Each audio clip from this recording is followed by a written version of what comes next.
Shalom. All praises unto Yahweh Shem Shai. Double honors the apostles of GMS. Honest you brothers that be pushing this truth in sincerity.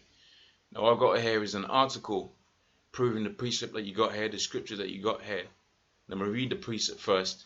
And I'm going to go into the article and possibly quote some other scriptures whilst I'm doing that. And I'll do my best to quote, the chapters and the verses. But as it happens, we're not walking concordances. And therefore, you're gonna have to do some own legwork for yourself and find the different scriptures that I may or may not quote within amidst reading the article that is in the background. So, without much further ado, I'm gonna get into this. So, this is the book of Malachi, the first chapter, on the first verse. The fourth verse says, "Whereas Edom saith, we are impoverished."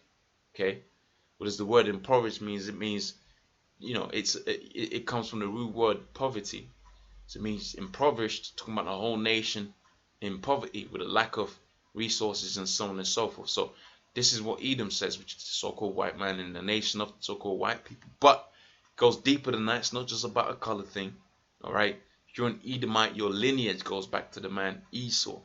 But you do have it to where certain Jakes out there, which is Jake is just a term we use to encapsulate the whole house of Jacob, which is the Negroes, Hispanics, Native Americans.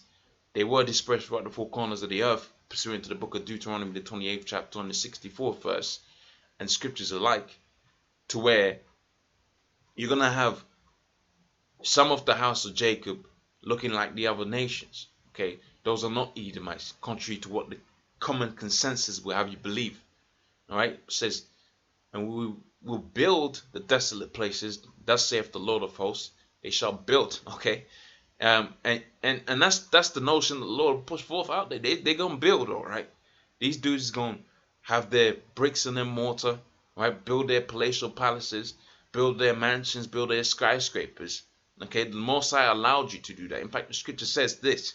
The scripture says Esau is gonna be given a period of time wherein he's gonna rule, but he is not gonna extend 1 minute, 1 second beyond that the bounds of time that he's been given, because of this scripture that you have here. They shall build, but I will throw down. Okay, so the Most High, look what it says. This is in all caps, right? So what does the all caps mean? That alludes to the fact that it means Yahweh, which is who? Yahweh by Shem Shai is gonna throw it down, man. And he's gonna use who? The men of the Lord. Okay, so you got it to where it says Yahweh, which is the name of the Most High. Okay, they're gonna build, but the Most High is gonna throw it down. Lord himself, and he's gonna use his men to do that. Excuse the Satan's trying to mess with the computer and that. Okay, it says they shall call them the border of the wickedness, which is that's the main thing I'm going for here, the border of wickedness, and the people against whom the Lord hath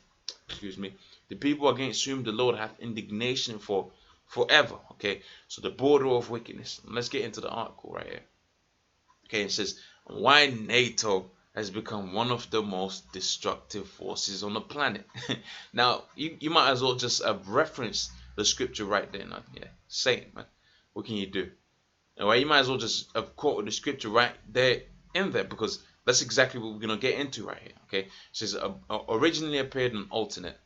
It says, on May 2012, in the warm Chicago sunshine, I sat with journalist Jim Foley, who had just returned from Syria. So Jim and I had come to a large demonstration against a meeting of NATO.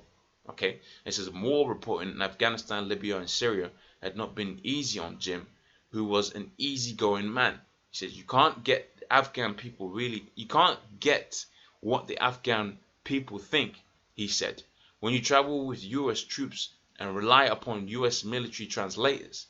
Okay, so basically when he was getting the information from these Afghanis, man, the U.S. translator is going to misconstrue certain pieces of the information when he's trying to get his journalistic data, okay, his research or whatever.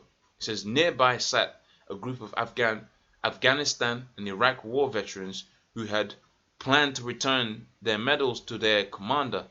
It says Jim had a great deal to say about warmongers. He says the merchants of NATO advocate it says and the merchants of war. It says NATO's advocates were among them, and they had come to celebrate their war on Libya. Meanwhile, in Libya, they had the devastation had spilled social toxicity across its landscape. This mattered little to NATO's bureaucrats. All right. So, and then you know right there, man. I mean, they use a lot of big words and all of that, and this, that, and the third. Some things are hard to read and all of that, but in essence, they're telling you this man's the devil. Okay. So if I elaborate on some of those points that they were making, you got it to where guys are getting paid from the wars that they were, deliberately orchestrating out there within parts of Afghanistan and Iraq and Libya and so on and so forth. And they're letting you know right there, once you got that social toxicity, toxicity, right? I had to pronounce that word across this landscape. That really matters little to them because they're getting paid, man. All right. I says Jim would later return to Syria, right, where ISIL took him prisoner, and slightly 2 years later, Jim will be the first American, beheaded on camera. See, now that really, you can go into videos and all of that showing you that that's disinformation, and really that was orchestrated, and probably that guy has been either dead for years or he's still alive out there because he was, that's how they do these things for their propaganda war machine, man.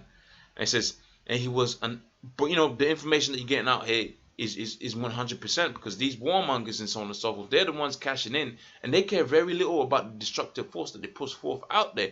Hence the term that you have in the scripture of what? Of the border of the wickedness. Wherever they go, they bring forth wickedness, death, destruction. Okay, it says where we at? Okay. All right, so let's go to this one. It says European divides. It says President Obama went back around Europe this week with two apparent purposes: to urge the United Kingdom not to sever its ties with the European Union, and plead with the European countries to increase their military spending. All right, let's read that again, because I know some of you guys, you see an article and you read it. You're not really getting into it. Okay. And you're not filtering it out with the scriptures, and then that's why some guys fall out this thing and they're talking about this thing's not moving. And just like how it says in the book of 2 Peter's, the 3rd chapter, where is the promise of his coming? Well, this is the promise of his coming, man. Okay, you're seeing it playing out here within black and white. It says the European countries increasing their military spending. What does increasing your military spending mean? It means you're getting more guns, right? More vehicles. Okay, more what do they call them? Helicarriers, man. Okay, more nuclear capable warships, man. To do what? To go have an all-out war with who's the enemy of NATO? Russia. Does not the scripture say that these two enemies is gonna have a head-on-head collision, man? Yes, it does say that. So where's the promise of his coming? Where it's being played out here, man? Okay, this thing is here, man. Okay, it's here. And for the ones that are weak-minded, you ain't going to be able to see it. But the scripture does say, if it is possible to deceive the very elect. Because they do this thing by way of making everything lukewarm and taking out the veracity of the situation out there. When you have it to where you got, the enemy's fighter jets, doing maneuvers over your warships, that's an act of war. Okay? And it just so happens those two different powers that I'm speaking of are the powers, the big players in this World War III that's going to take forth as pursuant to the book of Revelations, the 18th chapter, and scriptures alike, man. Okay? Now let's read a little bit more of this. It says, and that's what Obama urged him. So Obama, all right, which is, I think he's technically, when you go into the technicalities of it, he's actually the head of NATO, but Obama has urged the so-called North Atlantic NATO, North Atlantic Treaty Organization to spend more money on military and so on and so forth.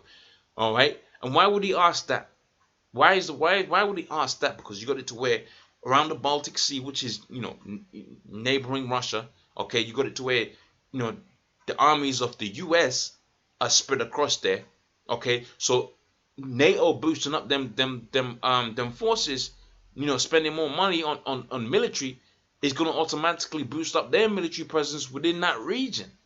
Okay, right? Let's read a little bit more of this. It says NATO would only be able to function in Europe. Reminded if Europe remained united and if it spent more on military goods. He says, I'll be honest, Obama said sometimes Europe has been complacent about its own defenses. Okay, and that's, really when you go into that, you're speaking about Germany, because Germany plays a complacent part within this NATO organization, man.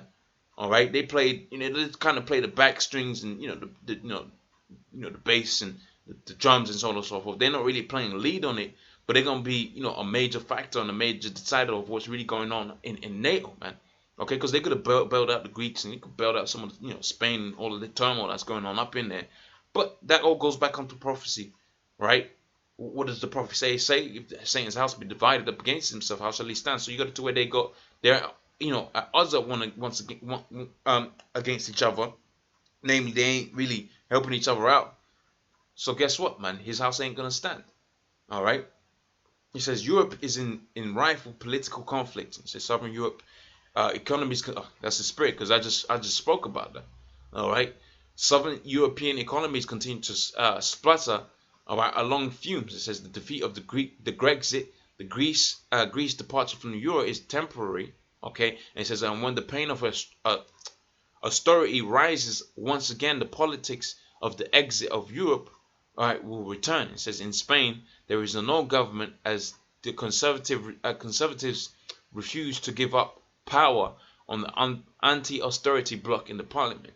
It says, and the refugee crisis continues to rattle the European societies, where anti-refugee blocs has made gain at the ballot box. Austria is the latest test, where the presidential elections elections it is the right and the Greens that will go and run off. Okay, so let me see if there's more some more information. So I'm gonna read a little bit of this. I'm gonna read a little bit of that. And call it a day, because you get the main gist of what's going on out there, man. They are the border of wickedness, and as you're seeing it from this article, which is proving this scripture, or rather more, this scripture is proving this article.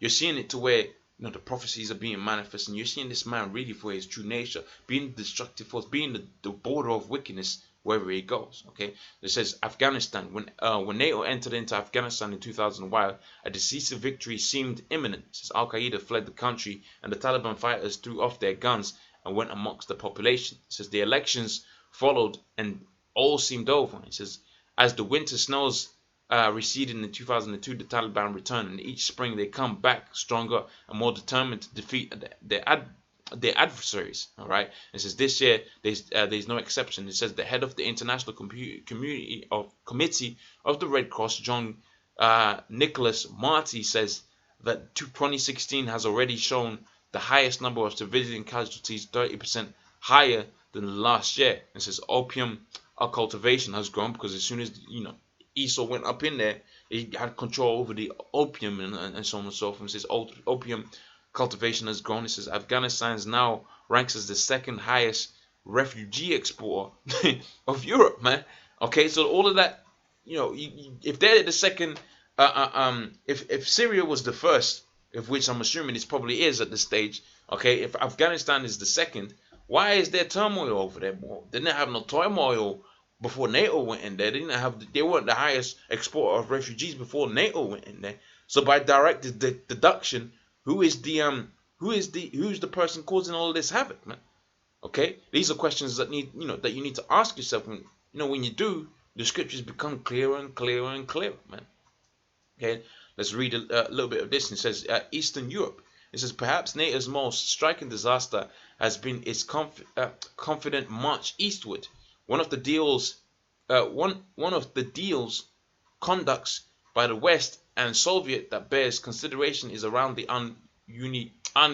unification of Germany. Okay, and I mentioned that a little bit earlier. And it says the Soviets agreed to the unification of NATO if NATO promised to remain at the German border. Okay, it says NATO was not NATO was not to threaten the Soviet security.